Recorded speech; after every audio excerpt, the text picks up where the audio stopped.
నిలదీయర తమ్ముడా, నిలదీయర తమ్ముడా, నీతి లేని ఈ రాజకీయాన్ని. ముందుకు నడపరా ప్రశ్నించే యువత గలాన్ని. నువ్వు తక్కువేమి కాదురా, పిడుగుద్దులు గుద్దరా. నువ్వు తక్కువేమి కాదురా, పిడుగుద్దులు గుద్దరా. పాలకుల పాసి ముఖాన్ని, మన పాలకుల పాసి ముఖాన్ని. ఆ రోజు తెల్లొల్లి తవిరేసి చేశాము స్వాతంత్ర దినోత్సవం. ఈరోజు చెయ్యాలి ఈ నీచ పాలక సంహార సంకేతము. ఆ రోజు తెల్లొల్లి తవిరేసి చేశాము స్వాతంత్ర దినోత్సవం. ఈరోజు చెయ్యాలి ఈ నీచ పాలక సంహార సంకేతము. నిలదీయర తమ్ముడా, నిలదీయర తమ్ముడా, నీతి లేని ఈ రాజకీయాన్ని. పదవిని అడ్డు పెట్టుకుని కోట్ల కోడేసేవారు, దేవుడి జాగాల్ని అత్తగారు సొమ్ములా స్వాహా చేసేవారు, ప్రజల కష్టాన్ని చెమటల్ని గెస్ట్ హౌస్లుగా మార్చుకునేవారు వీరా మన రాజకీయ నేతలు. పంచేవారే పంచలెత్తుకుని దోచుకుపోతుంటే ఆకలితో ఆశపడకు బడుగు బడవా. భూషాములు భూషణాలు నింపుకుపోతుంటే చావ చచ్చి చవటలాగా చూడకు హితుడా. పట్టేరా ఓ అన్న పలుగు పారా, తెచ్చేవే ఓ అక్క చెంబు చేట. రాజకీయ రంకు కోట బద్దల గొడదాం, భరతమాత బారసాల మళ్ళీ చేద్దాం. రాజకీయ రంకు కోట బద్దల గొడదాం, భరతమాత బారసాల మళ్ళీ చేద్దాం. ప్రజలంటే మట్టి కాదు, నీ పెరట్లో మొక్క కాదు, నువ్వు పెట్టే పార్టీ కాదు తెలుసుకో. నిలదీయర తమ్ముడా, నిలదీయర తమ్ముడా, నీతి లేని ఈ రాజకీయాన్ని. పంట భూముల్లో విదేశీ ఫ్యాక్టరీలు కట్టేవారు, హైవే వారిని ఆనుకున్న జాగాలన్నింటినీ కబ్జా చేసేవారు. వాళ్ళ పిల్లలు పిల్లలు ఏసీలో మగ్గేలా చూసుకునేవారు వీరా మన భవితకు బాటలు. కాసే కంచే కాలనాగై కాటేసిపోతూ ఉంటే మెలకువలో నిద్ర జోగడం ఎన్నాళ్ళయ్యా. అధికారుల చలువ మేడలు పొడుచుకుపోతుంటే అద్ది కొంప మారడాలు ఎన్నేళ్ళయ్యా. బతుకంతా బానిసా వీలేదని పాలేరుల ఊడిగం తుడిచేమని నిర్లక్ష్యపు రాకసని అంతం చేద్దాం. సమాజంలో సైక్యతని ఐక్యం చేద్దాం. ఓటర్లు చెయ్యి నరికి రైతన్న పొట్టగొట్టి శ్మశానాన్ని ఏలుదువారా. నిలదీయర తమ్ముడా, నిలదీయర తమ్ముడా, నీతి లేని ఈ రాజకీయాన్ని. ముందుకు నడపరా ప్రశ్నించే యువత గలాన్ని. నువ్వు తక్కువేమి కాదురా, పిడుగుద్దులు గుద్దరా. నువ్వు తక్కువేమి కాదురా, పిడుగుద్దులు గుద్దరా. పాలకుల పాసి ముఖాన్ని, మన పాలకుల పాసి ముఖాన్ని. ఆ రోజు తెల్లొల్లి తవిరేసి చేశాము స్వాతంత్ర దినోత్సవం. ఈరోజు చెయ్యాలి ఈ నీచ పాలక సంహార సంకేతము. ఆ రోజు తెల్లొల్లి తవిరేసి చేశాము స్వాతంత్ర దినోత్సవం. ఈరోజు చెయ్యాలి ఈ నీచ పాలక సంహార సంకేతము. నిలదీయర తమ్ముడా, నిలదీయర తమ్ముడా, నీతి లేని ఈ రాజకీయాన్ని. హాయ్, హలో, నమస్తే. సొంత తోటలో పాటల మొలకలకి స్వాగతం, సుస్వాగతం. ఈ పాట తాలూకా తాత్పర్యం ఏంటంటే, నీతి లేని రాజకీయం అని వాడాం. నిజంగా నీతి లేదు. నీతి ఎక్కడుందండి? చేసిన వాగ్దానాలు ఒక్కటైనా నెరవేర్చుతారా? వచ్చేటప్పుడు చెప్తారు ఎన్నో కబుర్లు.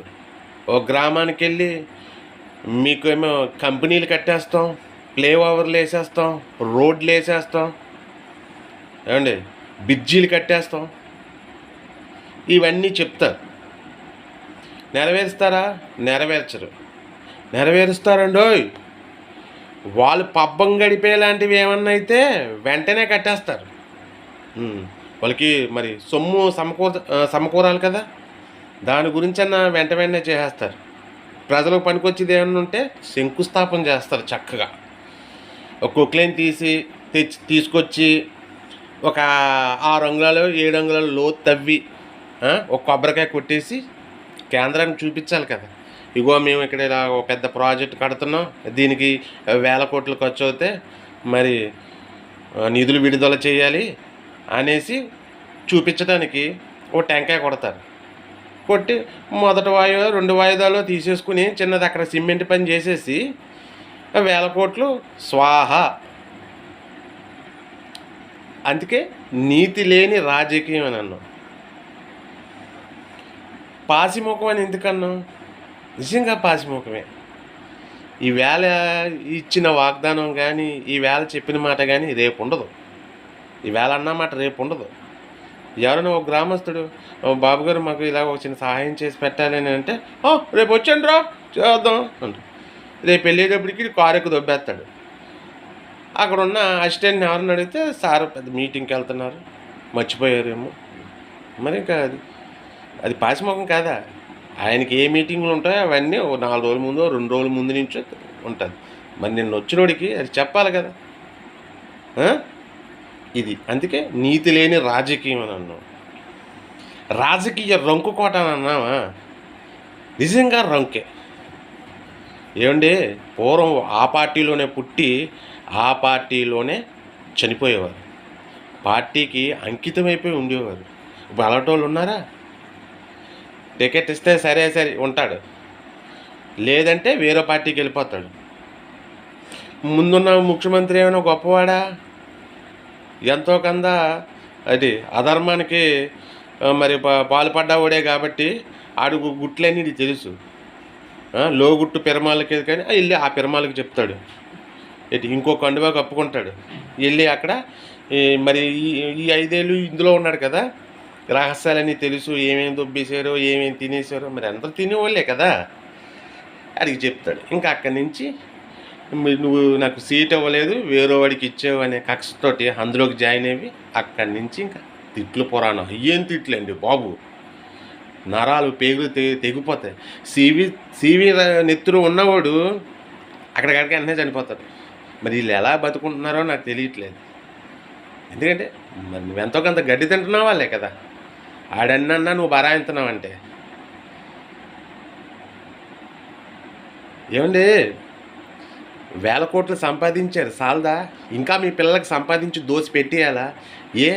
మీ పిల్లలు అంత చవట్లా? వాళ్ళకి సంపాదించుకోలేరా? నువ్వే సంపాదించి సమకూర్చి పెట్టాలా? చెప్పండి. అంత అసమర్థులను కన్నారా మీరు? ఏమండి, మీ పిల్లలకి ఆస్తులు కాదు సార్, ఒక గొప్ప నాయకుడు కొడుకు ₹1 సంపాదించుకోకుండా అహర్నిశలు ప్రజలకే పోరాటం చేసిన వ్యక్తి కొడుకు అని ఒక గొప్ప ఆస్తినిచ్చి వెళ్ళండి. అది కాపాడద్దు సార్. మీ మనవల్ని వాళ్ళ మనవల్ని మనవల్ని కూడా కాపాడద్దు సార్. మీరు ఇచ్చిన డబ్బు మంచోడైతే దాన్ని డబల్ చేస్తాడు, ఒక వ్యసనం ఉన్నవాడైతే వెంటనే అవగొట్టేస్తాడు. అది కాదు సార్. ఒక గొప్ప నాయకుడు జన్మెత్తితే అలాంటి జన్మెత్త ఆడికి పుట్ట అని అనిపించేలాంటి ఒక గొప్ప నాయకుడు అని పేరు తెచ్చుకుని నీ పిల్లలకి ఆ బిరుదిచ్చేళ్ళు మేము నెత్తినెట్టుకుంటాం. ఏ పార్టీ ఆయనకి సీట్ ఇవ్వకపోయినా మేము స్వయంగా మాకు మేమే ఓట్లేసి ఆయనే ముఖ్యమంత్రి అంటాం. మేము ప్రజలకు అంత శక్తి ఉంది. అసలు రాజకీయం అంటే ఏంటండి? తెల్లవాళ్ళు ఉన్నప్పుడు స్టార్ట్ అయింది. తెల్లవాళ్ళు మన మాన ప్రాణాలు దోచేస్తున్న సమయంలో కొందరు గూడెంలో పెద్దలు లేచి వాళ్ళు సొంత ఖర్చులతో చిన్న పార్టీ పెట్టుకుని ఓ రహస్య సమావేశాలు పెట్టుకుని తెల్లోడిని ఎలా దాడి చేయాలి, అన్ని ఎలాగా కుక్కను కొట్టినట్టు కొట్టి తరవాలి అని చెప్పేసి మహాయోధులు, స్వార్థం లేనటువంటి వ్యక్తులు వెళ్ళి ఒక గ్యాంగ్గా జాయిన్ అయ్యి ఒక పార్టీ పెట్టుకుని తెల్లోళ్ళపై యుద్ధం చేసేవారు. చాటుమాటు సమావేశాలు వాళ్ళు మళ్ళీ నేరుగా మాట్లాడుకోవడానికి కుదిరేది కాదు. మరి అప్పుడు ఎక్కడో చీకటి గృహంలోకి అక్కడిక్కడికి వెళ్ళి మనం వాళ్ళని ఎలాగా తొక్కాలి, ఎలా చేయాలి అని చెప్పి మాట్లాడుకోవడానికి సమావేశాలు పెట్టుకునేవాడు.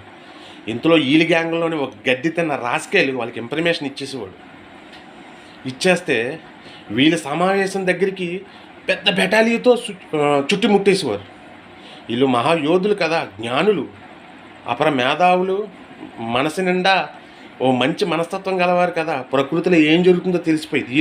ఈ అండర్గ్రౌండ్లో ఉన్న వాళ్ళకి కూడా బయట తెల్లోడు బూటు సౌండ్ ప్రకృతి వాళ్ళకి మెసేజ్ ఇస్తుంది. వెంటనే వీళ్ళు అలర్ట్ అయ్యి ఎవడో ఎదవ ఇన్ఫర్మేషన్ ఇచ్చాడు, చుట్టూరు కాశారు, మన దగ్గర బాణాలే, వాళ్ళ దగ్గర గెన్నలు ఏంటి, మనం వాళ్ళతో ఇప్పుడు ప్రజెంట్ పోరాడలేము, వాళ్ళకి ప్రాణాలతో దొరికేసామా, మన నుంచి విషయాలని రాబట్టి మనం వాళ్ళ మీద 1 సంవత్సరం 2 సంవత్సరాల నుంచి ఏమేమి దాడి చేస్తున్నాం అవన్నీ మనల్ని కొట్టి రప్పించుకుని, ఆ విషయాలని రప్పించుకుని మన గూడెం ప్రజలకి, మనకి, మన ఆడవాళ్ళ మాన ప్రాణాలకి అన్నింటికి హాని. మనం ప్రాణాలతో దొరకకూడదు. రే చనిపోదాం, ఆడొచ్చేటప్పటికల్లా చనిపోదాం, ఆడి చేతుల్లో కాదు అని చెప్పి వాళ్ళ చేతిలో ఉన్న కత్తులతో వాళ్ళే కంఠాన్ని కోసేసుకుని మరణించేసేవారు. బా అదండి పుట్టుక, అదండి చావండి. అలాంటి జన్మెత్తాలి. బతుకంటే అది. అలా 1 గంట, 1 అరగంట బతికినా చాలు. బ్రతుకంటే అది. అలాంటి వాళ్ళ నుంచే వచ్చిందే ఈ స్వరాజ్యం, ఈ ప్రజాస్వామ్యం. అదే ప్రజాస్వామ్యంలో నువ్వు ప్రజెంట్ ఆ రకమైన స్టేజ్లో ఉన్న ప్రతినిధులు మీరు ఎంత బాధ్యతగా ఉండాలండి. ఎప్పటికెప్పుడుగా అది దోసేద్దాం, ఇది దోసేద్దాం, లేకపోతే మీ పార్టీని, మీ ప్రతిపక్ష పార్టీని, లేకపోతే మిమ్మల్ని ఎవడో ఏదో అన్నవాడిని వీళ్ళ మీద దృష్టి పెట్టి వీళ్ళ మీద గొడవ అవి ఇవి చేసుకుని కాలాన్ని వెలదీస్తారు. కానీ ప్రజలు ఎలా ఉన్నారు, ఏం చేస్తే రే ఈ జన్మ అందరూ పుట్టారు, కామన్ మ్యాన్గా ఉన్నారు, మనం పుట్టాం, రాష్ట్రాన్ని ఎంత గొప్ప స్టేజ్కి వచ్చాం. సో మన జన్మ చాలా స్పెషల్ కదా. ఇంత గొప్ప జన్మ భగవంతుడు ఇచ్చినందుకు మళ్ళీ ఇలాంటి జన్మ వస్తుందో రాదో తెలియదు. చరిత్రలో నిలిచిపోయేలాగా, మనం పోయిన 100 ఏళ్ళు మన పేరు చెప్పుకునేలాగా మనం ఏదైనా మంచి పని చేద్దామని ఓనాడైనా మీ గ్యాంగ్ అందరూ అనుకున్నారా? మీ కూటమంతా అనుకున్నారా ఒకరోజైనా? ఎందుకండి కాకిలా కలకాలం, హంసలాగా 6 నెలలు చాలు. అది బతుకంటే. అలా బతకాలి. ఒక అల్లూరి సీతారామరాజు, ఒక భగత్ సింగ్, ఒక వీరపాండ్య కట్టబ్రహ్మణలాగా బతకాలని మీకు ఎందుకు అనిపించదు? ఎప్పుడు ఆర్ని తిట్టుకుని చిచ్చి చీవిరత్వం ఉన్నవాడు వెంటనే చచ్చిపోతాడు. అయ్యేం తిట్లు రా బాబు, ఆడాలేదు మొగాలేదు, దరిద్రం. పిల్లలు ఎదుగుతున్న పిల్లలు టీవీ ఆన్ చేసి పెడదామంటే చిరాకేసేస్తుంది. ఏంటండి అది? ఒకరినొకరు సహాయం చేసుకోవాలి. ఇగో మరి ప్రజలు నీకు ఇచ్చారు కదా, జాగ్రత్తగా. ఓ సినిమాలో చూశాను, ఫైటింగ్ సీన్, విదేశాల్లో ఫైట్ చేయడానికి వెళ్ళాడు ఒక వ్యక్తి. వెళ్తే ఎందుకో వాడి పేరు రాలేదు, వాడు లేట్ అయిపోయాడు. మరి అదే పొజిషన్లో ఇండియా నుంచి వెళ్ళినోడిని ఇంకొన్ని ఎక్కెత్తున్నారు రింగు. అప్పుడు వాడు వెంటనే వచ్చి, సో నేను చేయవలసిన ఫైటు నేను రావడం లేట్ అవడం వల్ల నువ్వు ఎక్కుతున్నావు, ఇది నీది నాది ఫైట్ కాదు, మన దేశం గెలాలి, బెస్ట్ ఆఫ్ లక్ అని చెప్పాడంట. అలాగే నువ్వు గెలవలేదు, సో నేను గెలవాలనుకున్నాను, మరి ప్రజలు నాకు వేయలేదు, నువ్వు గెలిచావు, జాగ్రత్తగా చెయ్యి, ఏ సహాయం ఏది కావాలన్నా ఏంటి, వాట్ ఈజ్ వాట్, ఏదో వాటిలో నేను నీకు సహాయం వస్తాను, శుభ్రంగా చెయ్యి అని. ఎప్పుడన్నా ఒక చేదోడు వాదాడు, ఒక కెప్టెన్ రిటైర్ అయిపోతారు, ఇంకో కెప్టెన్ వస్తాడు. మరి ఆయన ఏమైనా అటు ఇటు చేయకపోతే ఈ పాత కెప్టెన్ వచ్చి చెప్తాడు, ఇలా వింటారు వాళ్ళు. ఆ ధోరణి మీ దాంట్లో రాదే. పరాయి పార్టీ అంటే ఏంటి, శత్రువే. పరాయి పార్టీ అంటే శత్రువు. ఇంకా అంత దారుణంగా కొట్టుకుంటారు. అసెంబ్లీలో ఆ మాటలేటి. పక్క రాష్ట్రం వాళ్ళు మొన్న ఎప్పుడో న్యూస్ విన్నాను, తిట్ల పురాణం చేసుకుంటుంటే ఏపీ తరహాలో ఈ రాష్ట్రంలో కూడా మొదలు అని వేశారు హెడ్లైన్. మరి ఎంత అవమానం అండి ఆంధ్రులుగా మాకు. ఇప్పటి నుంచి అయినా ఆత్మపరిశీలన చేసుకుని, నేను అన్న మాటలకి నాపై ఎదురుదాడి చేస్తారో లేకపోతే ఆత్మపరిశీలన చేసుకుని పవిత్రులు అవుతారో మీకే వదిలేశాను. ఒక్కరోజైనా గొప్ప నాయకుడిగా బతకండి. ఏమండే, ఆ నాయకుడు, అలాంటి నాయకుడు రాష్ట్రంలో నేనున్నాను అనేసి గుండెల మీద చేసుకుని మీసం తిప్పి చెప్పుకోవాలి సార్. అంత గొప్ప పరిపాలన చేయాలి. ఎంతున్నా పట్టుకెళ్ళిపో, ఆ సామెత నేను చెప్పను, ఎందుకంటే విని ఉంటారు మీరు. ఎవడో ఏది తీసుకెళ్ళని తెలుసు, నేను అది చెప్పను. కానీ పట్టుకెళ్ళం ఏది మీ ఘనత ఉండిపోద్ది సార్. అలా ఒక్క ఒక మహాయోధుడిలా, ఒక సైనికుల్లా రాష్ట్రాన్ని గొప్పగా నడిపించి ఒక అభివృద్ధి స్థలంలో నిలబెట్టండి ప్లీజ్. ప్రజలారా, మీరు కూడా ఓటు అడగడానికి ఎమ్మెల్యే ఇంటికి వస్తాడు, డబ్బులు చేతిలో పెడతాడు. డబ్బులు ఇచ్చుకోకండి. మీరు చెప్పండి, నువ్వు ఓటుకు డబ్బులు ఇచ్చేస్తుంటే నువ్వు మాకు మేలేం చేస్తావు? నిలదీయండి.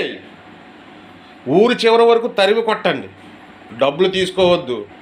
నిజాయితీగా ఓటేద్దాం.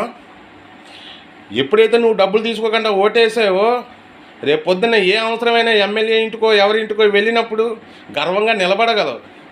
మరి నువ్వు డబ్బులు తీసుకుని ఓటేస్తాడు ఇంటికి వెళ్ళగలవా? మన తప్పు కూడా చాలా ఉంది. మన ఇల్లుని మనం ఎలాగ శుభ్రం చేసుకుంటామో మన రాష్ట్రాన్ని ఏలే నాయకులను కూడా అదే విధంగా శుభ్రం చేసుకోవాల్సిన అవసరం వచ్చింది, తరుణం వచ్చింది. అల్లూరి సీతారామరాజు గారు ఒక మాట చెప్పారు చనిపోయే ముందు. అల్లూరి సీతారామరాజు ఒక వ్యక్తి కాదు, సమూహ శక్తి, సంగ్రామ బేరి.